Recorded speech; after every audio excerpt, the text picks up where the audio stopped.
Good morning, guys. My name is Mariana Sendales, and today we're going to talk about two different important concepts in semantics and pragmatics.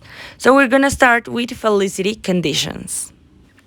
Okay, so to start, we need to understand this concept. So, in pragmatics, that is the study of how to do right things with right words, and also in the speech act theory, the term felicity conditions is referring to the conditions that must be placed and also the criteria that must be satisfied for a correct speech act. But to say it in a more easy way, it means that a sentence must not only be grammatical correct to be performed, it also must be felicitous. Okay, so now we're gonna talk about the different types of felicity conditions. There are 4 and they are equally important. In the first place, we have propositional content. In this one, you require the participants of a conversation to understand literal language, not just to act it or imitate it. In the second place, we have preparatory. Here, in this type of conversation, the authority of the speaker and also the circumstances of the speech act are pretty important because it needs to be appropriate so it can be performed successfully. In the third place, we have sincerity. This type of conversation and speech act has to be performed in a whole seriously way, and also it has to be totally honest. In fourth place and last one, we have essential. In this type of conversation, as also speech act, the speaker intends that an utterance be acted upon by the address. Now we're gonna talk more specifically about the speech act theory. So let's start with what is it. This is a theory of language that means that the expressions in the language can be explained in different terms. It also performs various speech acts intended by different functions such as requests, apologies, suggestions, offers, and also commands. But it doesn't mean all that. It also includes the appropriate responses to those acts. We can divide it into two important concepts. First, constative, that is characterized by truth or falseness.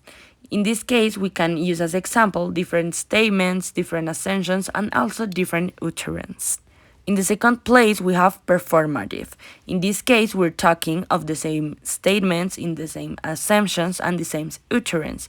But in this case, you have to do things, to perform something. Okay, so if you understand this, now we're gonna talk about the 5 different categories that divides speech act theory. As you can see, here is a table that divides them in the category, the action, and a little example. In the first place, we have representative, that tell you how things are. An example could be concluding. In the second place, we have directives, that encourage an action. An example could be request to something. In the third place, we have commissives, that commit a speaker to do an action. An example could be promise to do something. In the fourth place, we have expressives, that express a psychological state or an emotional state. An example could be thank for something. And in the last place, we have declarations that change the states of the affair. An example could be gesturing to someone. Now I'll show you 3 different examples of the last 5 categories, and you have to guess which one is it. First, Elena, you should sign up for an English course. Second, I feel very sad today. I don't want to go to that party. Third, science says that the human mouth produces an average of 1 or 2 liters of saliva per day.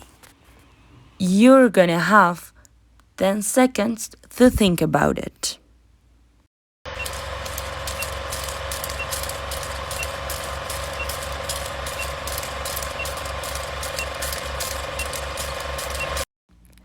Did you guess any one of them?